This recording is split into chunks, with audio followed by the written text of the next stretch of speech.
Hey, what's going on you guys? It's SenecaJ here, and in today's video, I wanted to tell you about the top 5 weapons I think you should start using in Apex Legends Season 2. So let's get into it.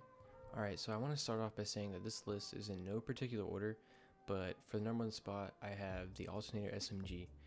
It has 4 available attachment slots, and it has 1 hop-up attachment slot, being the disruptor rounds. And if I will say that if you can't find disruptor rounds off the rip, then I wouldn't recommend picking this gun up. It's really not that good without the disruptor rounds. The disruptor rounds is really what makes this gun. Without the disruptor rounds, it does 15 damage to the body, and it does 22 damage to the head, and 12 damage to the leg.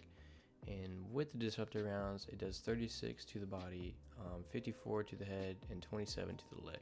And it takes about 7 to 14 shots to kill if you're going for body shots, and it takes about 6 to 12 shots to kill if you somehow only hit headshots. And that's only if you're versing somebody with a level 3 or 4 helmet. Obviously it'll take less shots if you're versing somebody with like a level 2 or 1 or even no helmet opponent. And I will be putting a screenshot of each weapon's recoil pattern on this list on the screen here to help you guys out with hitting more shots. And I will be putting a link in the description of this website that I found that shows all the recoil patterns for every weapon in case you need help with any other weapons. And as you can hopefully see from the clip showing that the alternator fucking completely rips through shielded opponents. And the best way to use the alternator is to use the alternator to break someone's shield down and then use a strong secondary to finish them off with. But that pretty much wraps up everything for the alternator. Let's move on to weapon number 2. And for the number 2 spot, we have the P2020. Now there really isn't much to say about the P2020 other than the fact that it's like your regular standard pistol that's in every other game that you probably play. And it does hold 10 rounds, and it has 3 available attachment slots, 1 being for optic and 1 being for mag and 1 being for the hop-up, being hammer point rounds.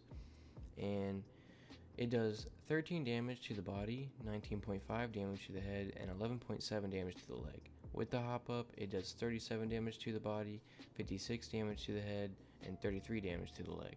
And as you can see from this clip, the best way to use the P2020 is to fully diminish their shield with your primary, and then once all their shield is broken, switch to your P2020 and they'll literally melt in seconds. And that's pretty much everything for the P2020. Let's move on to number 3. And for the number 3 spot, I have the L-Star EMG. The L-Star is Apex's newest weapon addition, which came in Apex Legends Season 2 patch. And as of right now, you can only get it in supply packages and Lifeline's care package. You can get it early game if you solo drop or your squad lands on top of a care package, but that's high risk, high reward, and most of the time these care packages don't land anywhere near loot, so land there at your own risk. And for the L-Star, it has no available slots because it comes from a care package obviously, and it does 21 damage to the body and 42 damage to the head. And if you watch the clip, you can see that the L-Star completely melts people in like literally milliseconds, and that's because of its extremely high DPS. And when there's a weapon this powerful, there's obviously going to be some trade-offs, and those trade-offs are low ammo and it also overheats, and I think that's what makes it different from any other energy weapon in this game. And it also doesn't have refillable ammo, so whatever ammo you get with it is what you have for the rest of the game.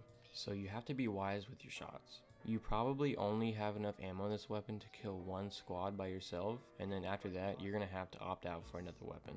Other than that, I think it's a pretty good addition to the game. I just wish that you got more ammo with it. It's an amazing weapon, and if you can hit all your shots, it's just a massacre. Let me know in the comments of what your thoughts are on the new L-Star LMG. And by the way, I couldn't find a picture of the L-Star's spray pattern, but it barely has any as it is, so it shouldn't be hard to control. And that wraps up everything for the L-Star. Let's move on to weapon number 4 and 5. And the reason I say 4 and 5 is because the clip on the screen has both the weapons in it, and I recorded it myself. Moving on to the 4th spot, we have the VK-47 Flatline. The VK-47 Flatline is a heavy assault rifle that holds 20 rounds per magazine, and it has 3 available attachment slots, 1 being for optic, 1 being for mag, and 1 being for stock.